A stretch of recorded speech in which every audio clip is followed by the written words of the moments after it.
মানে 11 সালে যখন প্রথম হজ করবার গেলাম, বুঝলেন, আমার এক সাথী ছিল, এই জামরায় শয়তানক পাথর মারার সময় এক ঠ্যাঙের উপর ভর দেখারি ইনকার পাথর মারে, মানে পাথর মারে আর করে শব্দ করে। তা আমরা দুই পায়ের উপর ভর দেয় পাথর মারি, কিন্তু এক ঠ্যাঙের উপর ভর দেয় পাথর মারে। আমি বললাম, কে রে ভাই, তুই এইভাবে শয়তানক পাথর মারতেছিস কারণ কি? বলে, হুজুর, যত জোরে মারমো তত সোয়াব বেশি। আমি বললাম, পাগলা, এ জায়গা শয়তান আছে তো কে কলো? এখানে একটা পিলার করে দিছে, এটা ইব্রাহিম নবীর সুন্নত, আমরা আমল করি। তো বলছে, না হুজুর, আমার কলজাত শান্তি পাচ্ছি, সেজন্য জোরে জোরে মারতেছি। তা আমি বললাম, ভাই, আমি একটা কথা শুনলাম। বলে, কি কথা?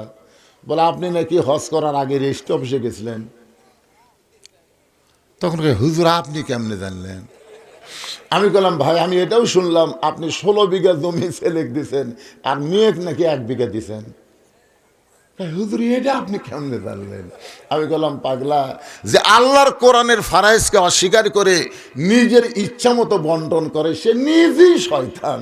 তাকে আবার শয়তান পাথর মারা লাগবে কে? ওই পাথর তুকি মার, তুকি মার।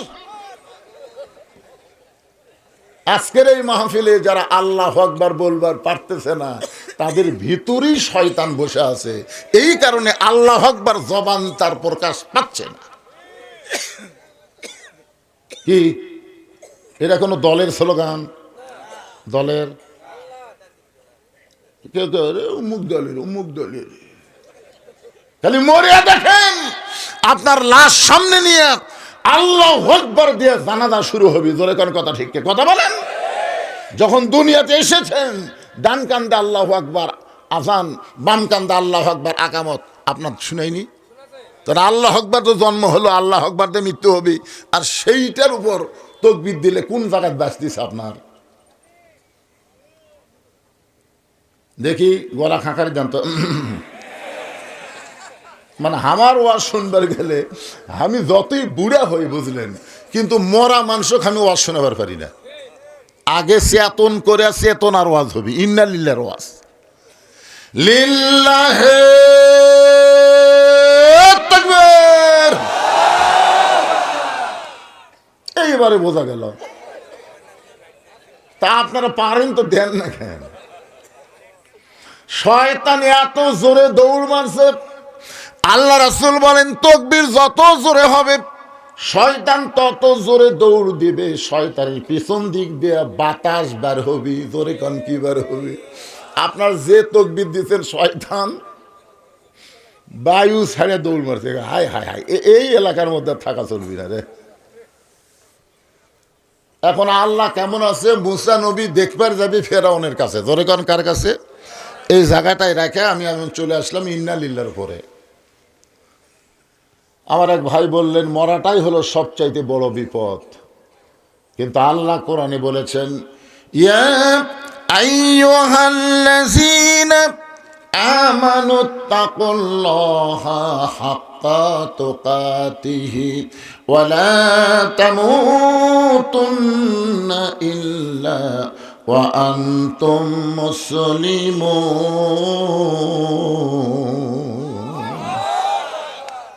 এখন বলেন তো, এটা আল্লাহু আকবার দেখলেন, মুসলমান হয়ে যদি মরেন তাহলে বিপদ না রহমত? হ্যাঁ, তাহলে মরা বিপদ কেমনে হলো? তুর পর্বতে মুসা নবী দাঁড়িয়ে আছে। আল্লাহ বলে, মুসা, তুমি মনে হয় কিছু বলবার চাও। মুসা বলতেছে, আল্লাহ, আমি একটা মারাত্মক কথা বলবো, আপনার রাগ করা চলবে না। আল্লাহ বলে, মুসা, কি এমন কথা বলবা? মুসা বলতেছে, আল্লাহ, আমার যা আছে আপনার তা নাই। আল্লাহ বলে, মুসা, তোমার এমন কি আছে যেটা আমি আল্লাহর নাই? মুসা বলতেছে, আল্লাহ, আমার মৃত্যু আছে, কিন্তু আপনার মৃত্যু নাই। আল্লাহ বলে, মুসা, মৃত্যু তোমার কাছে কেমন মনে হয়? মুসা বলতেছে, আল্লাহ, দুনিয়ার জীবনে যত নিয়ামত আপনি দান করেছেন, তার মধ্যে উত্তম নিয়ামতের নাম হলো মৃত্যু। আপনি আমাকে দুনিয়াতে যা দিছেন, তার মধ্যে উত্তম নিয়ামতের নাম হলো মৃত্যু। আল্লাহ বলে, মুসা, মানুষ দুনিয়াতে গেলে মরবার চায় না, আর সেই মৃত্যু তোমার কাছে উত্তম মনে হওয়ার কারণ কি? মুসা বলতেছে আল্লাহ কারণ হলো তিনটা। জোরে বলেন কয়টা? এক নম্বর কারণ হলো আপনি এত সুন্দর জান্নাত বানায় রাখছেন, সেই জান্নাতে যদি যাবার চাই, মরা ছাড়া জান্নাতে যাওয়ার কোনো রাস্তা। তাহলে এখন যদি না মরেন জান্নাত কেমনে যাবেন? আপনার কি জান্নাত চান না? চান তো কিভাবে যাবেন? লাইলাতুল মেরাজে আমাদের নবী বাইতুল মুকাদ্দাসের মধ্যে 2 রাকাত নামাজের ইমামতি করেছে। আপনারা জানেন? বিশ্বাস করেন? আবু জেহেল কিন্তু বিশ্বাস করেনি। নবী আমার 2 রাকাত নামাজের ইমামতি করলেন, যার কারণে আমাদের নবীর ডিগ্রি হলো ইমামুল আম্বিয়া, ইমামুল মুরসালিন। নামাজ যখন 2 রাকাত শেষ হয়ে গেল, ফেরেশতা জিবরাইল বললেন, ইয়া রাসূলুল্লাহ, আপনি যে ইমামতি করলেন, আপনার পিছনে যারা নামাজ পড়লো আপনি কি তাদের চিনেন? আল্লাহ রাসূল বললেন, এই জগতের কাউকে আমি চিনি না। ফেরেশতা জিবরাইল বললেন, 1,24,000 নবী রাসূল আজকে আপনার পিছনে ইক্তেদা করলো, আপনি হলেন ইমামুল আম্বিয়া, ইমামুল মুরসালিন। আল্লাহ রাসূল বললেন, জিবরাইল ভাই, এতগুলা নবী রাসূল যখন আমার পিছনে ইক্তেদা করলো, আমি একটু সবাইকে দেখবার চাই। জিবরাইল বললেন, আপনি যা বলবেন তাই, আপনি যা বলবেন তাই, আপনি যা বলবেন আল্লাহ সাথে সাথেই সেটা গ্রহণ করবে। ধরে কন সুবহানাল্লাহ। বিশাল একটা মেম্বর আনা হলো, ওই মেম্বরে আল্লাহ নবী দাঁড়ালেন। আমাদের নবী দাঁড়ায় সমস্ত নবীদের দিকে তাকায় আছেন, সমস্ত নবীরা আমাদের নবীর দিকে তাকায় আছে। সুবহানাল্লাহ কবেন না? আমাদের নবী সমস্ত নবীর দিকে তাকায় আছে, যেরকম আমি আপনাদের সবার দিকে তাকায় আছি, আপনারা সবাই আমার দিকে তাকায় আছেন, আছে না নাই? হঠাৎ আল্লাহর নবী দেখতে পাইলেন সমস্ত নবীর চেহারা আলোকিত, কিন্তু একটা নবীর চেহারার মধ্যে কোনো আলো নাই। নবী বললেন, জিবরাইল, সবার চেহারায় আলো দেখতে পাই, কিন্তু ওই নবীর চেহারার মধ্যে আলো নেই কেন? জিবরাইল বলে, হুজুর আপনি তাকে কাছে ডাইকা জানতে পারেন। আল্লাহ নবী তাকে কাছে ডেকে বললেন, আপনার নাম কি? বলে, আমার নাম হলো ঈসা আলাইহিস সালাম। নবী বললেন, সমস্ত নবীর চেহারার মধ্যে নূর দেখি, আলো দেখি, কিন্তু আপনার চেহারার মধ্যে আলো নাই। ঈসা বলতেছেন, সমস্ত নবীরা জান্নাত থেকে আপনার পিছনে এসে নামাজ পড়লো, আর আমি ঈসা জান্নাত থেকে আসতে পারি নাই। রাসূল বললেন, সবাই জান্নাত থেকে আসলো, আপনি কেন আসলেন না? ঈসা নবী বলতেছে, এখন আমার মরণই হয় নাই, না মরলে জান্নাতে কেমনে যায়? এখান থেকে বোঝা গেল জান্নাতে যাইতে গেলে মরা। কথা কয় না সবাই? আমি যেই বলবো জান্নাতে যাইতে গেলে কি চাই, আপনার জবান করে বলবেন মরতে চাই। জান্নাতে যাইতে গেলে কি চাই? আরো জোরে জোরসে বলুন। আমার এরকম একটা ওয়াজ ভারতত গেছে, ভারতের হিন্দুরা এই ওয়াজটা শোনা কাই করে। বাংলার মুসলমান যেদিন থেকে মরতে চাই মিছিল শুরু করছে, সেদিন থেকে বাংলার মুসলমানকে আর পৃথিবীর কেউ দমাতে পারবে না, কারণ যারা মরবার চায় তাদের সাথে কেউ পারে না। জোরে কোন কথা ঠিক না? যারা বাঁচবার চায় তারাই তো পলায়।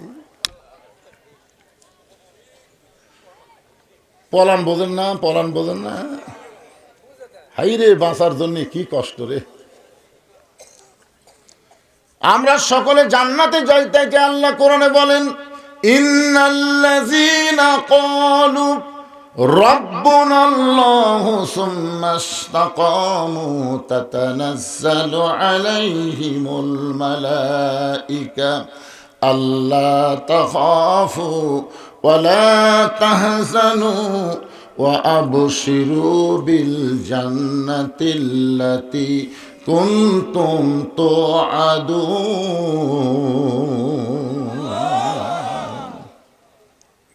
এই যে আল্লাহু আকবার বললেন, এই আয়াতের অর্থ জানেন? আপনার যখন মৃত্যু হবে, আপনি যখন মৃত্যুর বিছানায় পড়ে যাবেন, তখন আল্লাহ তাআলা 2টা ফেরেশতা আপনার কাছে পাঠাবে। 2টা ফেরেশতা এসে বলবে, আল্লাহ তাখাফু, তোমার কোনো চিন্তা নাই, ওয়ালা তাহজান, তোমার কোনো চিন্তা নাই, কোনো টেনশন নাই, তোমার কোনো ভয় নাই। রে আল্লাহর বান্দা, এই মৃত্যুর বিছানা থেকে তুমি কোথায় যাবা? বলে আমি মরে গেলে আমি কবরে যাব। ফেরেশতা দুইটা বলবে তোমার দেহ যাবে কবরে, কিন্তু তোমার কবর হবে না, তোমার রুহটা আল্লাহর হুকুম পালন করার কারণে ইল্লিন নামক জান্নাতের বাগানে জায়গা হবে। তখন মৃত্যু মুমূর্ষ ব্যক্তি বলবে ভাই তোমরা কারা রে? আমাকে এত সুন্দর সংবাদ দিচ্ছে মরার বিছানায়, তোমরা কারা? বলে আমরা হলাম তোমার সবচাইতে আপনজন রহমতের ফেরেশতা। তো তোমরা যতই সান্ত্বনা দাও, আজরাইল কোথায়? আজরাইল কোথায়? যে আজরাইল মানুষের জান কবজ করবে কষ্ট দিয়ে, সে আজরাইল কোন জায়গায়? ওই দুই ফেরেশতা বলবে ওই যে দেখেন দাঁড়ায় আছে। মৃত্যু মুমূর্ষ ব্যক্তি তাকায় দেখবে তার চাইতেও আজরাইল খাটো। যার জান কবজ করবার হচ্ছে তার চাইতেও আজরাইল কি রে? কি দেখতেছি আমি? সারা জীবন ওয়াজ শুনছি, সব দরিয়ার পানি আজরাইলের মাথা দিলের নাভি পর্যন্ত ভিজবি না। আরে বোম বাটু, এটা আজরাইল। তখন ফেরেশতারা বলবে ঠিকই আছে ভাই, আজরাইলের মতোই আজরাইল আছে, কিন্তু আল্লাহ তাআলা আপনার চোখে দুইটা লেন্স লাগাই দিছে, যে আপনি যে আল্লাহর ভয়ে আল্লাহর গোলামি করেছেন, সেই আল্লাহ ছাড়া অন্য কারো ভয় যেন আপনার কলিজায় না আসে, এই জন্য বড় আজরাইলকে ছোট করে আপনার সামনে পাঠাইয়া দিছে। আপনি জানেন মাটির আদমকে আল্লাহ সৃষ্টি করিয়া ঘোষণা করিলেন আল্লাহ শ্রেষ্ঠ বলিয়া, তাই নূরের ফেরেশতা করে মানুষকে সেজদা, সবার চেয়ে দিলেন মাটির মানুষকে সম্মান। প্রত্যেকটা মুসলমান যারা হবে তাদের মৃত্যুটা এমন ভাবে হবে, রাসূল বলেছেন মায়ের স্তনের দুগ্ধ পান করতে করতে সন্তান যেমন ঘুমায়া যায়, তেমন ভাবে দুনিয়া থেকে তাকে ইল্লিন নামক জান্নাতের বাগানে নিয়ে যাওয়া হবে। সবাই সুবহানাল্লাহ অন্তর থেকে করছেন না? মানে এতদিন মরার যে ভয় হুজুরা দেখাছে, ওরে বাবা রে। একটু মনোযোগ দিয়ে শোনেন। আল্লাহ বলে মুসা, মৃত্যুকে পছন্দ করার 2 নম্বর কারণ কি? 1 নম্বর কারণ হলো না মরলে জান্নাতে যাওয়া যাবে না। মৃত্যুকে পছন্দ করার 2 নম্বর কারণ কি? মুসা বলতেছে আল্লাহ মৃত্যুকে পছন্দ করার 2 নম্বর কারণ হলো আমার মৃত্যুটা কেবলমাত্র আপনার জন্যে আমি অক্ষ করেছি। যত মানুষ এখানে আমরা বসে আছি, আমরা মরবো কার জন্যে? যাই বলতেছেন না, কার জন্য মরবার চাচ্ছেন? জবান খুলে বলেন আমরা মরবো কার জন্যে? আল্লাহর জন্য। যারা মৃত্যুবরণ করবে তাদের মৃত্যুটা কেমন হয় আমি একটা দৃষ্টান্ত দেই। লোকটার নাম হলো মীর কাসিম আলী। লোকটার নাম কি? মীর কাসিম আলী, নাম শুনছেন? উকিল এসে বলতেছে স্যার আজকে রাত 12টায় আপনার ফাঁসি হবে। মীর কাসিম আলী মুচকি মুচকি হেসে বলতেছে ভাই এখন কয়টা বাজে? তো বলতেছে এখন বাজে রাত 9:30। বলতেছে আলহামদুলিল্লাহ এখনো 2.5 ঘন্টা। কয় ঘন্টা পর ফাঁসি হবে?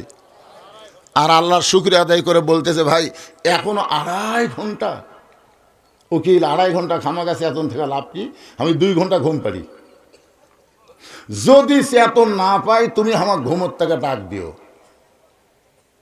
উকিল মনে মনে কয় ফাঁসির চিন্তায় লোকটা পাগল হয়ে গেছে। যার 2.5 ঘন্টা পর ফাঁসি হবি উই বলে আবার 2 ঘন্টা ঘুম পাড়বি। চেতন না পালে বলে ডাক দেওয়া লাগবি। উকিল মনের রাগে ফাঁসির কন্ডম সেল থেকে বের হয়ে গেছে। এই ফাঁসির চিন্তা পাগলা হয়ে গেছে, পাগলার কাছে থেকে লাভ কি? কিন্তু যেই মাত্র 2 ঘন্টা পার হয়ে গেল, এমন সময় উকিল সাহেব চিন্তা করে লোকটার খবর কি একটা বার যায় দেখি। উকিলের নাম হলো তাজুল ইসলাম। তাজুল ইসলাম উকিল এবার ফাঁসির কন্ডম সেলে গিয়ে দেখতেছে মীর কাসিম আলী নাক ডাকা ঘুম পাড়তেছে। ঘড়ির দিকে তাকায় দেখে মাত্র আধ ঘন্টা, জোরে ক্ষণ কয় ঘন্টা, আর আধ ঘন্টা পরে লোকটার ফাঁসি হবে। আর সেই লোকটা নাক দেখে ঘুম পাড়তেছে, যেই মাত্র পাও লড়াইছে লোকটা চেতন পায়ে বলে, ভাইজান আমার কি ফাঁসির সময় হয়েছে? বলে, না স্যার, এখনো আধ ঘন্টা দেরি আছে। ভাই আলহামদুলিল্লাহ, আলহামদুলিল্লাহ মুসকে হাসি দিয়ে ওযু করে 2 রাকাত নামাজ পড়ে কোরআনের সূরা মুলক আর মুজাম্মিল তেলাওয়াত করে ফাঁসির কন্ডম সেলের মধ্যে সবচাইতে ভালো যে পাঞ্জাবিটা ছিল ওই পাঞ্জাবি পরার পরে চিরুনি দিয়ে মাথার চুল হাসরায় বলে, উকিল রে দেখো তো আমাকে কেমন লাগতেছে। উকিল কান্দের বলে, স্যার এখনই আপনার ফাঁসি হবে, আপনি পাঞ্জাবি গায়ে দিয়ে মাথার চুল আঁচড়ান, আপনি কি শ্বশুর বাড়ি যাবেন?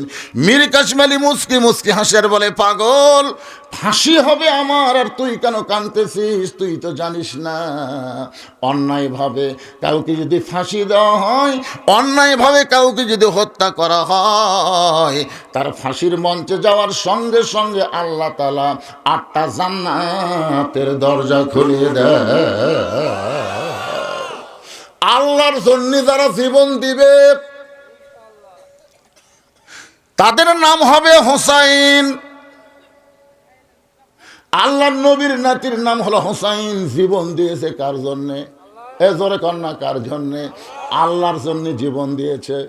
কারবালার প্রান্তরে হোসেন রাদিয়াল্লাহকে হত্যা করার পর দেহ থাকলো কারবালার প্রান্তরে। একটু মনোযোগ দিয়ে শোনেন, মাথা কিন্তু আর কারবালার প্রান্তরে রাখে নাই। জিয়াদ নামে একজন পাপিষ্ট ওই মাথাটা গামলাই করে নিয়ে গেল ইয়াজিদের দরবারে। ইয়াজিদ তখন ক্ষমতার চেয়ারে বসেছিল। জিয়াদ ইয়াজিদকে খুশি করার জন্যে ওই হোসেনের মাথাটা ইয়াজিদের সামনে যখন দিল, ইয়াজিদের হাতে একটা লাঠি ছিল, ওই লাঠিটা হোসেন রাদিয়াল্লাহর মুখের মধ্যে ঢুকায় বলে, হোসাইন খালি জেদ করে তুই শেষ হয়ে গেলি, শুধু জেদ করলি তোর নানার ইসলামকে বাঁচানোর জন্য, আমার হাতে বায়াত গ্রহণ করলি না। আজকে দেখ তোর দেহ আছে কারবালায় আর তোর মাথা আছে দামেস্কে। মুখের মধ্যে লাঠি ঢুকাইয়া ইয়াজিদ যখন তিরস্কার করতেছে, হোসাইন আমি ইয়াজিদ সিংহাসনে বসে আছি আর তুই হোসাইন শেষ হয়ে গেলি, তুই শেষ হয়ে গেলি, তুই শেষ হয়ে গেলি। 3 বার যখন এই কথা বলেছে, ইয়াজিদের সামনে যত মুসলমান বসে আছিল সবাই মাথা নিচু করে আছে। সবাই কি আফসোস করতেছে, আফসোস করতেছে, কিন্তু কারণ মাথা তুললি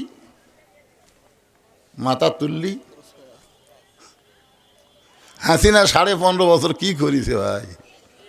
আমরা খালি মাথা ডাবে আওয়াজ করছি, তোর এখন কথা ঠিক কিনা? মাথা তুলবারই পারিনি। তুললি এখন পুলিশেরা আসে আমাদের আলেমদেরকে পহরা দেওয়ার জন্যে, আর হাসিনার সময় পুলিশ আসলে কমিটির লোক আগেই দৌড়, বক্তা থুইয়া কমিটি দৌড়। সবাই যখন মাথা নিচু করে বসে আছে, কেউ যখন একটা কথাও বলতেছে না, কিন্তু ইয়াজিদ অহংকার করে লাঠিটা মুখের মধ্যে ঢুকায় বারবার যখন তিরস্কার করতেছে, এমন সময় 80 বছরের একজন সাহাবী, নাম হলো আনাস ইবনে মালিক। সাহাবীর বয়স কত? 80 বছরের একজন সাহাবী মাজায় লাঠিতে ভর দিয়ে দাঁড়াইছে। লাঠিতে ভর দিয়ে দাঁড়াইছে, কারণ বসা চলবে না, মুসলমানকে দাঁড়াতে হবে। জোরে কোন কথা ঠিক কিনা? আপনার বলেন তো সব চাইতে দাঁড়ানোর গুরুত্ব কোন জায়গায়? আরো জোরে, জোরসে বলুন।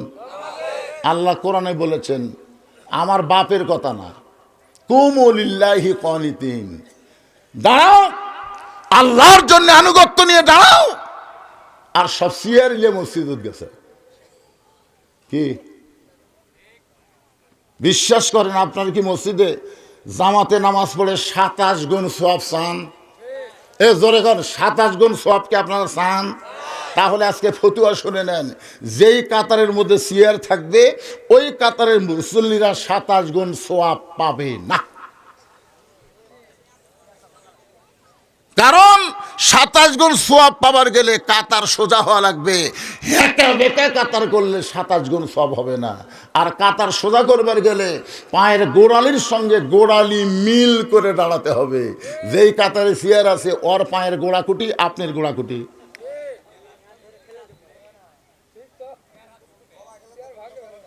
এই কথাটা 27 গুণ সওয়াব যদি আপনি চান, যদি না চান তো চেয়ার দিয়ে থাকেন, অসুবিধা কি? এই যে গন্ডগোলের কথা আপনার, এই যে ভয় খাচ্ছেন, সামান্য 2 জন লোক জুতা চুরি করে আর এই 2 চোরের ভয়ে সব মুসল্লি জুতেলে মসজিদের মধ্যে ঢুকছে। আপনার কোন তো চোরের সংখ্যা বেশি না নামাজের সংখ্যা বেশি? 2 চোর বাড়ি বগুড়া বড় মসজিদের সাইডে যায় 2 চোর, বুকত হাত দিয়ে খাপাচ্ছে আর বলতেছে আমাকের ভয়ে সব জুতা ভিতরে ঢুকছে।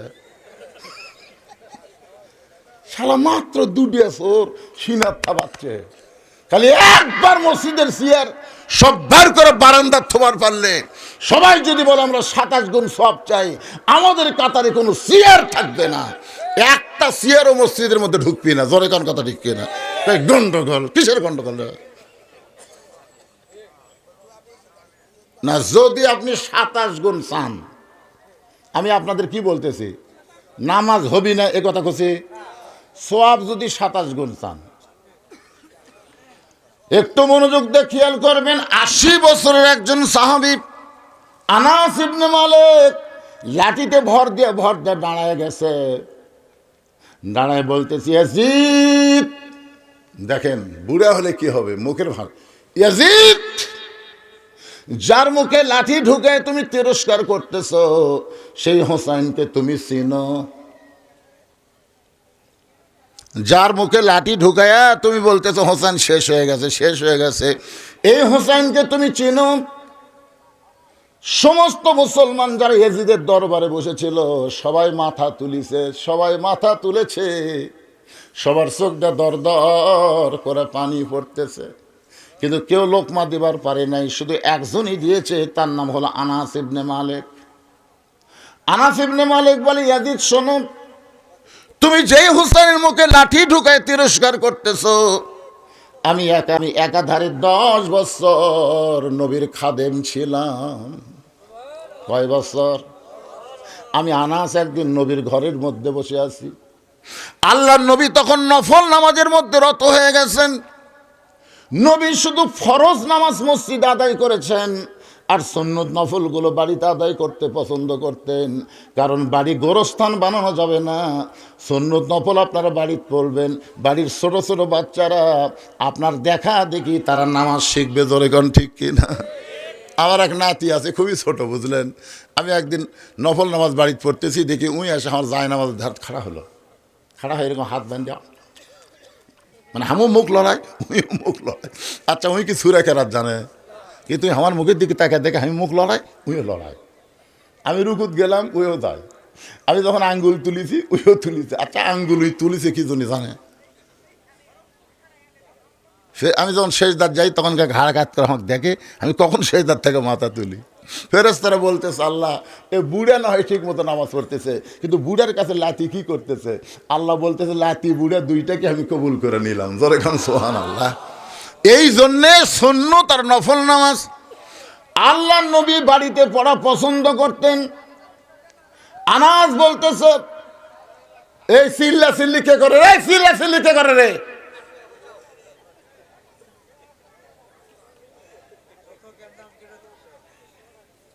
শোনেন, এই আপনার উঠেন কেন?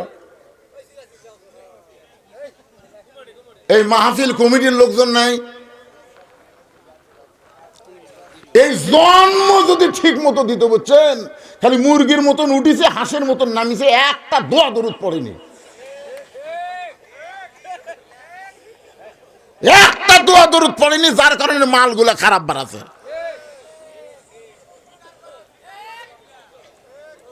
শোনেন ভাইরে, এই যে পেটত বাচ্চা আসার আগে কিছু দোয়া দরুদ আছে না নাই? স্বামী স্ত্রীর মিলনে দোয়া দরুদ আছে না? কথা কোন আছে না নাই? ওই খালি মুরগির মতো লাভ দিয়ে উঠেছে, হাঁসের মতন খপ করে নামিছে, ওরই মধ্যেই এরা ভিতরে ঢুকবে না তো।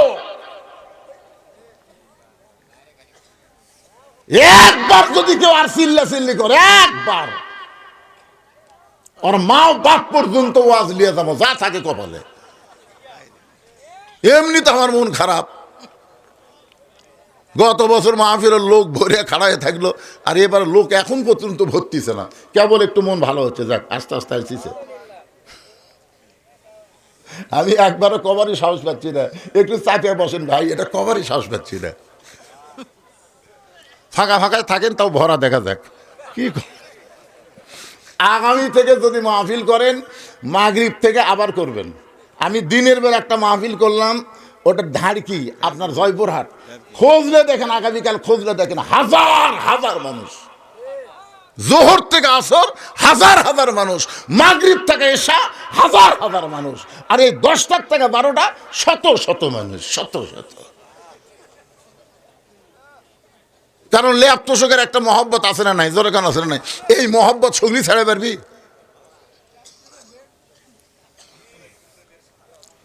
একটু গুরুত্বপূর্ণ আলোচনা, ইন্না লিল্লাহর উপর কথা হচ্ছে। আল্লাহ বলে মুসা মৃত্যুকে পছন্দ করার 2 নম্বর কারণ কি? মুসা বলতেছে আল্লাহ মৃত্যুকে পছন্দ করার 2 নম্বর কারণ হলো, আমার মৃত্যুটা কেবলমাত্র আপনার জন্য ওয়াকফ করেছি। এই কথা বলতে গিয়ে আনাস ইবনে মালিক নবীর ঘরের ভিতরে, মনে আছে না ভুলে গেছেন, নবী আছে নামাজের শেষদায়, কোত্থেকে ওই হোসাইন, যেই হোসাইনের মুখে ইয়াজিদ লাঠি ঢুকাইছে, কোত্থেকে ওই হোসাইন দৌড়ে এসে নানার পিঠে লাফ দিয়ে চড়ে বলতে, চল ঘোড়া চল, চল ঘোড়া চল। আনাস মনে মনে চিন্তা করে, ছোট্ট বাচ্চা বোঝে না, এই মনে করে আনাস রাদিয়াল্লাহু যখন হোসাইনকে নবীর পিঠ থেকে নামাবার চায়, এমন সময় নবী সেজদারত অবস্থায় হাত দিয়ে নিষেধ করলেন। আনাস আবার ফেরত আসলো। কিছুক্ষণ পরে হোসাইন বলতেছে, যেই ঘোড়া চলে না, এই ঘোড়ার পিঠে বসে থাকা কোনো লাভ নেই। হোসাইন রাগ করে যখন ঘর থেকে বের হয়ে যায়, আল্লাহ নবীর নামাজ যখন শেষ হয়ে গেল, এমন সময় আনাস রাদিয়াল্লাহু হাঁটু গেড়ে নবীর সামনে বসে বলে, ইয়া রাসূলুল্লাহ, এই হোসেন আপনার পিঠে চড়ে চল ঘোড়া করলো, আমি পিঠ থেকে নামাবার চাইলাম, আপনি নিষেধ করলেন। রাসূল বলে, আনাস তুমি খবর জানো না, হোসেন যখন আমাকে চল ঘোড়া বলতেছিল, আমি হোসেনকে পিঠ থেকে নামাবার চাইছিলাম, কিন্তু নামাজের মালিক আল্লাহ বলল, হাবিব আপনি যেমন হোসেনকে ভালোবাসেন, আমি আল্লাহ তেমন ভালোবাসি। যতক্ষণ হোসাইন আপনার পিঠে বসে থাকবে, আপনি সেজদা থেকে মাথা তুলবেন না। আনাস বলে, ইয়াজিদ রে, যেই হোসাইন নবীকে ঘোড়া বানাইছে আর আল্লাহর সেইটা ভালো লাগছে, আর সেই হোসেনের মুখের মধ্যে লাঠি ঢুকে তুমি তিরস্কার করতেছ, তুমি আসলে হোসাইনকে চিনো না। হোসাইন নিজের জন্য নয়, আল্লাহর জন্য জীবন দিয়ে পৃথিবীতে অমর হয়ে গেছে। রে ইয়াজিদ শুনে নাও, তুমি কিছুদিন পরে দুনিয়ার থেকে চলে যাবে, তোমার নাম কেউ উচ্চারণ করলেও ঘৃণা করে উচ্চারণ করবে, মহব্বত করে তোমার নাম পৃথিবীতে কেউ রাখবে না। আপনার খুঁজলে দেখেন তো, প্রত্যেক পাড়ায় পাড়ায় হোসেন আছে না নাই? কিন্তু ইয়াজিদ নামে একটা মানুষ আপনাদের আক্কেলপুর খুঁজে পাবেন। তার মানে বোঝা গেল ইয়াজিদ মরে গেছে, ফুরে গেছে, কিন্তু হোসাইন মৃত্যুবরণ করে নাই। আল্লাহর জন্য নিজের জীবন দেওয়ার কারণে প্রত্যেক পাড়ায় পাড়ায় নতুন নতুন হোসাইনের জন্ম হচ্ছে। একটু মনোযোগ দিয়ে শোনেন আমার মায়েরা, পর্দার অন্তরালে যারা বসে আছেন, আমাকে বলা হয়েছে হুজুর পুরুষ যত মানুষ হয়েছে মেয়েরাও তেমন হয়েছে, কিন্তু আমি আজকে মাগরিবের নামাজের পরে এখানে আইছি, এখন পর্যন্ত একটা বক্তা আমার মা বোনদের জন্য কোনো ওয়াজ করেনি। জোরে কোন কথা ঠিক কিনা? আমার মায়েরা একটু ধৈর্য ধরেন, মাত্র 4টা মিনিট আপনাদের কথা বলবো। চোখের মধ্যে পানি নিয়ে ফাতেমা আলীর সামনে কাঁদতেছে। আলী বলে, ফাতেমা কান্দার কারণ? বলে, হাসান হোসেন 2 ভাই না খেয়ে ঘুমাইছে। এরা দুই ভাই চেতন পাইলে আমার কাছে খাবার চাবে। এখন বলো তো স্বামী, গোটা ঘরের মধ্যে কোনো খাবার নাই, গোটা ঘরের মধ্যে খাবার নাই, সন্তান দুইটা চেতন পাইলে বাপের কাছে বায়না ধরে না, বায়না ধরবে মায়ের কাছে। আপনার পকেট হাতায় দেখলাম একটা পয়সাও আপনার পকেটে নাই, তাই বাধ্য হয়ে আমার এই ওন্নাটা আপনার কাছে নিয়ে আসলাম। এই ওন্নাটা বিক্রি করে যেই টাকা হবে, এই টাকা দিয়ে হাসান হোসেনের জন্য আপনি একটু খাবার কিনবেন। হযরত আলীর চোখটা দর দর করে পানি পড়তেছে, ফাতেমার চোখটা পানি পড়তেছে। হযরত আলী ফাতেমার চোখের পানি নিজের হাতে মুছে নিয়ে নিজের গালে মেখে বলতেছে, ফাতেমা রে, দুনিয়ার কত ধনী ধনী যুবক তোমাকে বিয়ে করবার চাইছিল, কিন্তু তোমার বাবা আল্লাহর নবী আমার মতন গরিবের সঙ্গে তোমার বিয়ে দিল। আমার সংসারে তোমার কোনো শান্তি নেই, তোমার ব্যবহৃত ওন্না বিক্রি করার জন্য দিচ্ছ, এখন আমি কি করব?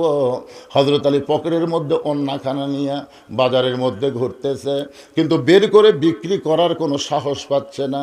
হঠাৎ একজন খরিদ্দার এসে বলে, আলী ভাই, আপনি মনে হয় কিছু বিক্রি করবেন। আলী চমকে গেল, আমার পকেটের ওন্নার কথা আল্লাহ ছাড়া কেউ জানে না, কিন্তু এই খরিদ্দার কেমনে বলল? পকেট থেকে ওন্না বের করে সঙ্গে সঙ্গে খরিদ্দার ব্যাগটা মেলায় ধরে, হযরত আলী ব্যাগের মধ্যে ওন্না ঢুকায় দিলে ওই খরিদ্দার হযরত আলীকে 6টা দিরহাম দিয়ে কোথায় যেন চলে যায়। হযরত আলী 6টা দিরহাম নিয়ে এক দৌড়ে দোকানদারের কাছে গিয়ে বললেন, ভাইজান, 6টা দিরহামের যে খাবার হবে তাড়াতাড়ি টোপলা করে দাও, আমার হাসান হোসেন চেতন পাইলে মারে কষ্ট দিবে। দোকানদার তাড়াতাড়ি টোপলা করে হযরত আলীর হাতে যখন টোপলাখানা দিবার চায়, দাম কত? 6টা দিরহাম। হযরত আলী পকেট থেকে 6টা দিরহাম যখন বের করে দিবে, এমন সময় এক ফকির এসে বলতেছে, আলী ভাই, আজকে 3 দিন হলে আমার বাড়িতে কোনো খাবার নাই, যদি পারেন আল্লাহর রাস্তে আমার একটু খাবার দেন। হযরত আলী চিন্তায় পড়ে গেল, 6টা দিরহামের খাবার টোপলা হয়েছে, এখান থেকে যদি আবার ফকিরকে দান করি তাহলে টোপলা কেমনে নিব? এমন সময় আল্লাহর কোরআন বলতেছে, আলী রে, আম্মা সাইলা ফালা তানহার, সায়েলকারীকে ফিরাস না। হযরত আলী সিদ্ধান্ত নিলেন, 1টা টাকা ফকিরকে দিবেন, 5টা দিরহামের খাবার নিয়ে বাড়ি যাবেন। এই মনে করে ফকিরকে যখন 1টা দিরহাম দিবার চায়, এমন সময় আল্লাহর কোরআন বলতেছে, ওমা তুনফিকু মিন শাইইন ফি সাবিলিল্লাহি ওয়াফা ইলাইকুম ওয়া আনতুম লা তুজলামুন। আলী রে, ফকিরকে যদি 1টা দিরহাম দাও, আল্লাহ তোমাকে 10টা দিরহাম দিবে, 2টা দিরহাম দিলে 20টা দিরহাম দিবে, 6টা দিরহাম যদি তুমি দান করে দাও, আল্লাহ বলতেছে আমি তোমাকে 60টা দিরহাম পুরস্কার দিয়ে দিব। হযরত আলী আল্লাহর কোরআনকে বিশ্বাস করে ফকিরকে 6টা দিরহাম যখন দিয়ে দেয়, ফকির হাসতে হাসতে যখন চলে গেল, দোকানদার বলে, আলী ভাই, টোপলার খবর কি? আলী বলতেছে, 1 টোপলা দিয়ে আমার হবে না, তুমি 2 বস্তা খাবার প্যাকেট করো। দোকানদারকে 2 বস্তা খাবার প্যাকেট করে হযরত আলী বাজারের মধ্যে ঘুরতেছে। হঠাৎ একজন ব্যক্তি উট নিয়ে রাস্তা দিয়ে আসতেছে, সালাম দে বলে, আলী ভাই, অযথা বাজারে ঘোরা জায়েজ নাই, এই উটটাকে কিনবেন নাকি? আলী বলতেছে, 1টা পয়সাও তোমার পকেটে নাই, তোমার উটটা আমি কেমনে কিনবো? উটওয়ালা বলতেছে, 100 দিরহাম বাকিতে উটটা কিনেন, বিক্রি করে আপনি টাকা দিবেন। এটাও কি আপনি পারবেন না? হযরত আলী জীবনের একটা খুশি মনে করে এত সুন্দর সুযোগ পাইয়া উটটাকে বাকিতে কিনে যেই মাত্র বিক্রি করতে গেলেন, চারিদিক থেকে খরিদ্দার ঘিরে ধরে বলতেছে, আলী ভাই, আপনি কবে থেকে আবার উট বেচার ব্যবসা শুরু করলেন? কত দাম নেবেন? এক খরিদ্দার বলতেছে, আলী রে, বেশিক্ষণ বাজারে থাকা যাবে না, আমি 160 দিরহাম তোমাকে দিয়ে দিলাম। হযরত আলী 160 দিরহামে উটটা বিক্রি করে উটওয়ালাকে 100 দিরহাম ফেরত দিয়া বাকি 60টা দিরহাম নিয়ে দোকানে বললেন, ভাইজান, খবর কি? বলে, আপনার কথা মতো 2 বস্তা প্যাকেট করেছি, দাম কত নিবা? বলে, 60টা দিরহাম দিলেই চলবে। হযরত আলী 60টা দিরহাম দিয়ে 2 বস্তা কান্দে করে যেই মাত্র ফাতেমার বাড়ির দরজায়, এখন দরজা বন্ধ দেখে হযরত আলী সালাম দিলেন, আসসালামু আলাইকুম ইয়া হালাল বাইত। ফাতেমা দরজার উপর থেকে বলতেছে, ও আলাইকুম আসসালাম, দরজা খোলা গেল না। হযরত আলী বলে, ফাতেমা দরজা খোলো। ফাতেমা বলতেছে, জানলা দিয়া তাকায় দেখলাম আপনি 2 বস্তা খাবার নিয়ে আসলেন, আমার ওন্না বিক্রি করার টাকা দিয়া বড় জোর 1 টোপলা খাবার হবে। আপনি 2 বস্তা কোথায় পাইলেন? এটা যতক্ষণ না বলবেন ততক্ষণ আমি দরজা খুলব না। আলী বলতেছেন, ফাতেমা কষ্ট পাইতেছি, দরজা খোলো।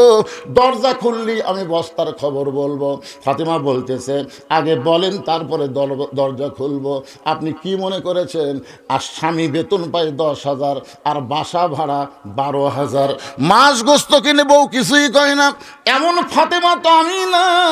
বরং 2 বস্তা কোথায় পাইলেন যতক্ষণ না বলবেন ততক্ষণ আমি দরজা খুলব না। আলী বলতেছে, ফাতেমা দরজা খুললি আমি বলবো। ফাতেমা বলতেছে, আগে বলেন তারপরে দরজা খুলবো। এভাবে স্বামী স্ত্রীর মধ্যে 1 ঘন্টা চলতেছে। ফাতেমাও দরজা খোলে না, আলীও বস্তার খবর বলে না। এমন সময় আল্লাহর কোরআন আলীর সামনে এসে বলতেছে, আর রিজালু কাওয়ামুনা আলান নিসা। আলী রে, পুরুষ থাকবে উপরে, নারী থাকবে নিচে। জোরে গান সুবহানাল্লাহ। এরশাদ চাচার পর থেকে এ পর্যন্ত আমরা খালি মেয়ে মানুষের তলে ছিলাম। জোরে কোন কথা ঠিক কিনা? একজন বিদায় লিছে, আর একজন পলে গেছে। আগামীতে আর মেয়ে মানুষের তলে থাকার লাগবে? তাহলে আমার সঙ্গে সকলে একটু জবান খুলে বলবেন, মেয়ে মানুষের দিন শেষ, মরদ মানুষের বাংলাদেশ। আমি যেই বলবো নারীদের দিন শেষ, কেন মরদ মানুষের বাংলাদেশ, এ কথা বলতে শরম লাগতেছে? এটা কি আমার কথা না আল্লাহর কথা? আর রিজালু কাওয়ামুন আলান নিসা, পুরুষ থাকবে উপরে, নারী থাকবে নিচে। আলী চিন্তা করতে যে ফাতেমা যখন দরজা না খুললো, আমি আর ফাতেমার কাছে অনুরোধ করব না। রাগ করে 2 বস্তা কান